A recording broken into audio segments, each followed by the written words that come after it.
plus grâce aux effets de l'habitude, aux capacités de raisonnement, à l'instruction, à la religion, etc., que grâce à la sélection naturelle. Et ce, bien que l'on puisse attribuer en toute assurance à ce dernier facteur, les instincts sociaux, qui ont fourni la base du développement du sens moral. L'épistémologue Patrick Thor a fort bien relevé cet aspect longtemps occulté de la pensée darwinienne en disant que la sélection naturelle a sélectionné la civilisation qui s'oppose elle-même à la sélection naturelle. Ainsi, il y a un effet réversif de l'évolution qui explique l'émergence de la culture à partir de la nature et assure à celle-là une autonomie vis-à-vis du biologique qui a été éludée par les conceptions beaucoup trop réductionnistes des sociobiologistes, et en particulier les sociobiologistes anglo-saxons. J'insiste là-dessus parce que vous avez entendu souvent M. Yves Christen, qui a une conception très réductionniste des choses et qui fait partie de ce courant anglo-saxon qui fait qu'il y a un continuisme biologico-culturel et non pas cette rupture qui donne cette autonomie dont nous parle Patrick Thor. Il y a deux excès. C'est le continuisme biologique qui conduirait de la nature à la culture sans rupture, et l'autre côté, bon, la conception spiritualiste où d'en haut, la culture n'est possible que par intervention transcendante du divin.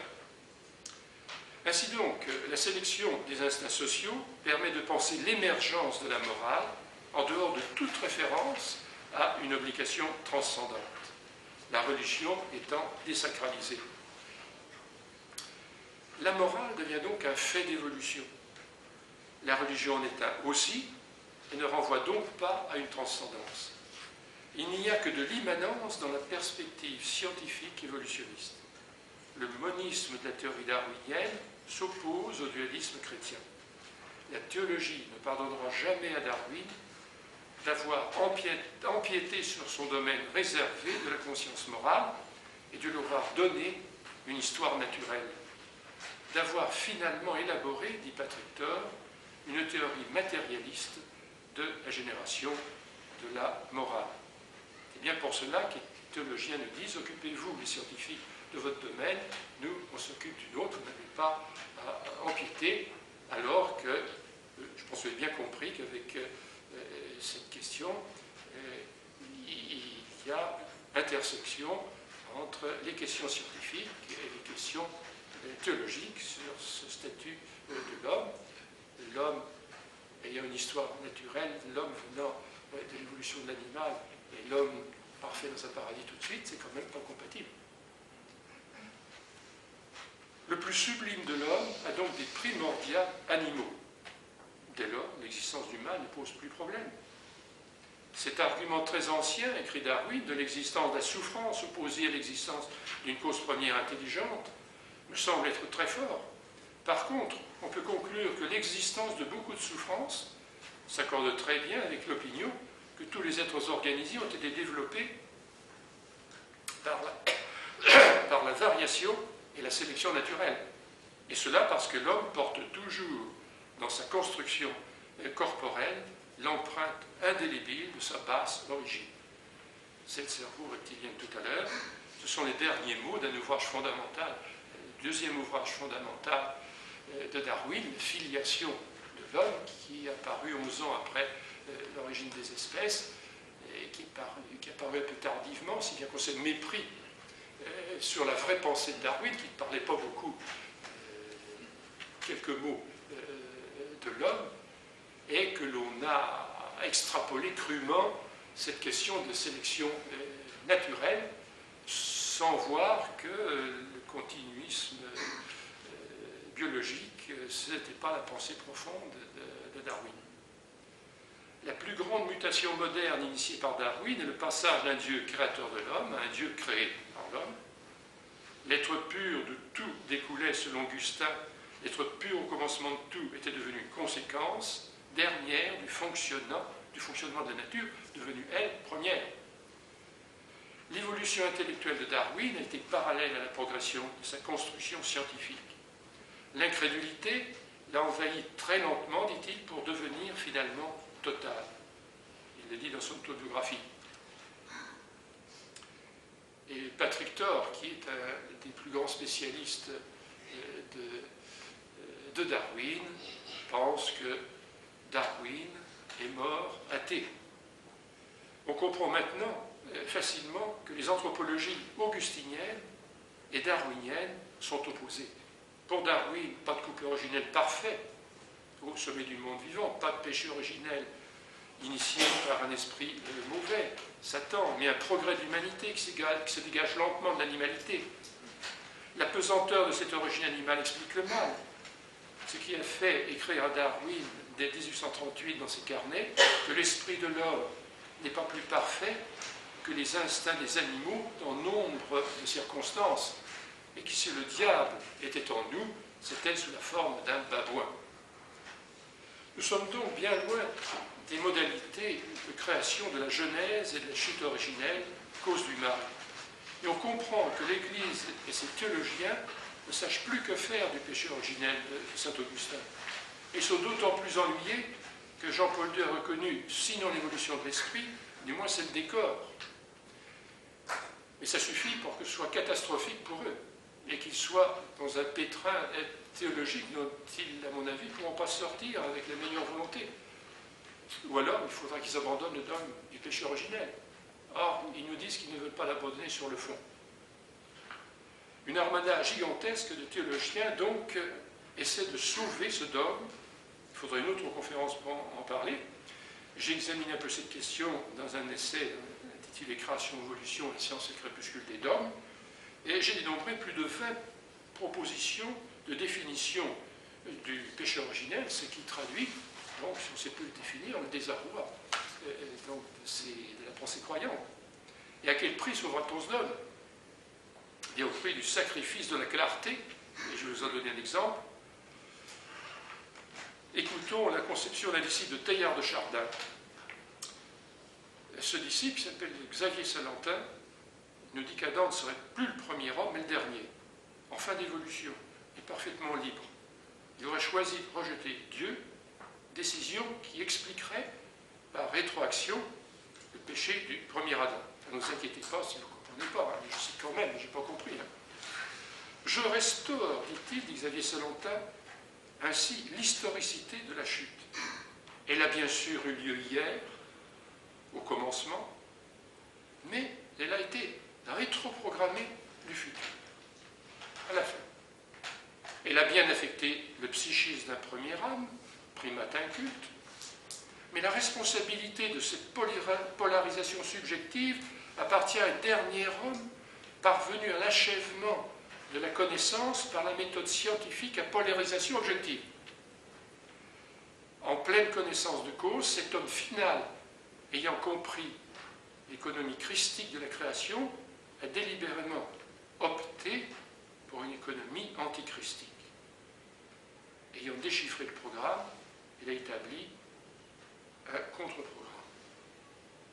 Bon, écoutez, c'est vraiment fichu du monde. Pas parler autrement, c'est absolument incompréhensible. Alors, à ce prix, oui, on pourra toujours nous dire qu'on va conserver le péché originel, mais plus personne ne saura ce qu'est le péché originel, parce que si vous avez compris quelque chose, moi j'ai essayé de comprendre, mais c'est pas parvenu. Mais j'ai sans doute pas les lumières nécessaires. Et notre pape s'intéresse depuis longtemps à la question de l'évolution, parce que justement, il a sauté le premier sur le bicentenaire de sa naissance pour organiser un colloque. Et je n'ai pas trouvé les actes de ce colloque. Peu importe, il y en a eu un précédent en 2006 dont les actes ont été publiés, et je suppose que la conclusion de ce colloque nouveau sera la même, à savoir que le darwinisme ne met pas en péril, il n'y a pas de contradiction entre le darwinisme et la théologie. Oui, notre pape, je disais, s'intéresse depuis longtemps à la question de l'évolution. Il en a discuté, c'est ça, oui, avec ses anciens élèves. Alors j'ai lu le compte-rendu. Il est étonnant dans ces actes de ce colloque qu'un professeur de théologie fondamentale et de dogmatisme, qui s'appelle Siegfried Wiedenhofer, n'aborde pas nommément le dogme du péché originel. Comme si c'était un dogme monteux, alors qu'il traite longuement de la création. C'est quand même extraordinaire qu'un théologien traitant de la création ne parle pas du péché originel. Pour trouver ce que pense vraiment le pape sur ce dogme, il faut faire ce que j'ai fait un peu le travail de bénédictin, savoir retrouver les prêches de Carême, de Joseph Ratzinger, de 1981, signalés rapidement quand même par l'archevêque de Vienne, cardinal Schönborn, dont vous avez entendu parler, dans la préface aux actes de ce colloque. Et on est récompensé de ces efforts. Voici l'avis de celui qui devint le gardien de tous les dogmes. Il nous dit, Joseph Ratzinger, « Aujourd'hui, rien ne nous paraît plus étranger, voire plus absurde, que de défendre le péché originel, car selon nos critères, la faute ne saurait être que personnelle. Malgré tout, cela, l'optimisme est de mise. » Et lors d'un symposium en 1986, le futur Benoît XVI déclarait « La dispute entre foi et théorie de l'évolution, particulièrement vive au XIXe et au début du XXe siècle, semble en quelque sorte être parvenue, au milieu de notre siècle, à une relative résolution pacifique. Les théologiens scientifiques envoyés au charbon, certains tout au moins, ne s'embarrassent même plus de précautions de style, comme le prouve un récent colloque au Collège de France, auquel je faisais allusion tout à l'heure, dont le thème était « Science et laïcité ». Le dominicain Jacques Arnoux s'est exclamé « La science, une chance pour la religion ». Et d'écrire dans les actes de ce colloque que la science ne détruit pas le dogme du péché originel. La méthode Coué va permettre peut-être, oui, de conserver ce dogme. En tout cas, et je vais en terminer, quels que soient les combats d'arrière-garde, l'anthropologie darwinienne a semé la panique dans le giron dogmatique. Et en toute honnêteté, elle autorise à dire que l'anthropologie augustinienne ne peut plus innocenter Dieu par le biais du péché originel, de la souffrance des petits-enfants.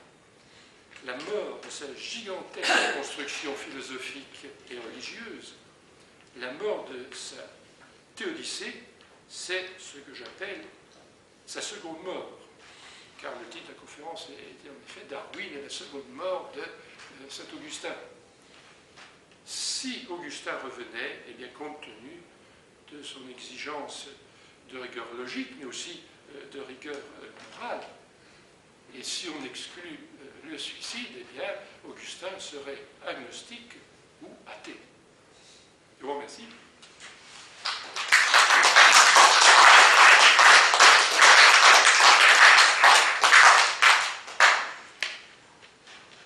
Bon, il y a quelques mots d'abord. Et comme vous l'avez bien dit, Saint-Augustin était manichéen. Il faut quand même se rappeler une chose, c'est que le manichéisme, avec Mani, on appelle ça une hérésie chrétienne, c'est vrai, mais en fait, il a été très influencé par la vision iranienne